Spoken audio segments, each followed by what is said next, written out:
àlàyé rèé lórí ìdí tí Burkina Faso bó ṣe mú ológun Nàìjíríà 11 sí àhámọ́ wọn ó sì tún gbẹ́sẹ̀ lé bàálù iléeṣẹ́ ológun.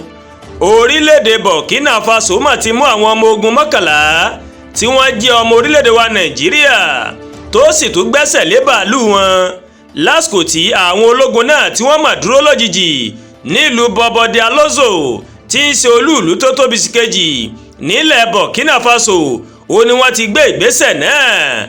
Àná ọjọ́ ajé Monday tí ń ṣe ọjọ́ kẹjọ oṣù kejìlá ó ní ìṣẹ̀lẹ̀ náà mà wáyé.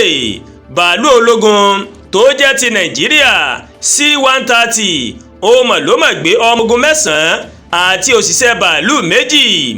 Wàyí o àpapọ̀ àwọn orílẹ̀-èdè tó wà ní agbègbè Sahel èyí orílẹ̀-èdè Mali, Niger àti Burkina Faso wọ́n ti fi àtẹ̀jáde kan síta láti bẹnu àtẹ́lu ìṣẹ̀lẹ̀ náà. Àwọn orílẹ̀-èdè Sahel náà wọ́n wá fi ewé ọmọ wọ́n fi mọ́ orílẹ̀-èdè wa Nàìjíríà létí pé kó dẹ́kun rírìn lágbègbè àwọn o láì gba àṣẹ, bí bẹ́ẹ̀ kọ́ àwọn yóò gbéná wojú rẹ̀. Àwọn orílẹ̀-èdè náà iná ni àwọn tí ń dáàbò bo ojú òfurufú àwọn pẹ̀lú ọwọ́ agbára tó mà ga nítorí ìṣẹ̀lẹ̀ náà. Ààbò àwọn agbègbè ojú òfurufú wa ó ti wà digbí, a sì ti pàṣẹ wípé káwọn ológun òfurufú wa kí wọ́n gbé ìgbésẹ̀ ńlá o lórí bàálù kí bàálù tó bá tako àṣẹ wa àti ìkìlọ̀.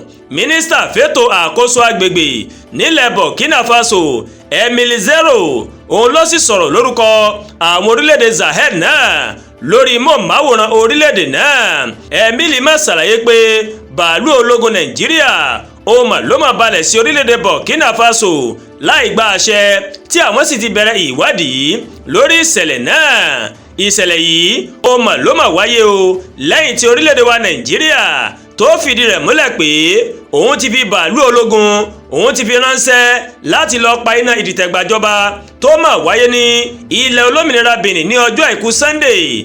Bẹ́ẹ̀ bá gbàgbé àwọn orílẹ̀-èdè tó wà lágbègbè Sahel yìí ó mà ló mà ti kéde ṣáájú pé àwọn kò fẹ́ ní àjọṣepọ̀ kankan pẹ̀lú àjọ ECOWAS mọ́. Ó sì ṣeéṣe o kó mà jẹ́ pé ó mú ààbò agbègbè rẹ̀ ń mú lọ́kùnkúndùn nítorí bí ilẹ̀ Nàìjíríà ó ṣe dúnkokò lásìkò tí àwọn ológun tí wọ́n gba àkóso ilẹ̀ Niger.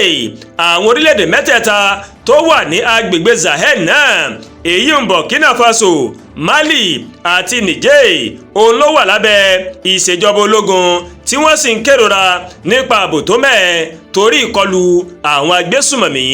Àdúràgbà Olúwatóyìn ló ń kàròyìn sí létí o láti kàn ní eyayorubaworldtv. Bẹ́ẹ̀ ṣe ń wò wá ẹ máa bá wa like, ẹ máa share, ẹ máa comment, ẹ má tún gbàgbé láti bá wa subscribe sórí YouTube channel wa kẹ́ wá bá wa tẹ notification bell láti lè máa máa wo ètò wa lọ́kọ̀ọ́jọ̀kan tó bá ti gorí ìkànnì yìí. Ẹ ṣé pọ̀ tẹ́ wò wá o, a kú iṣẹ́ tàná, a dẹ̀ kú múra iṣẹ́ tòní, Ọlọ́run bá rèé yóò dé gbìyànjú èmi àti yín ládé o.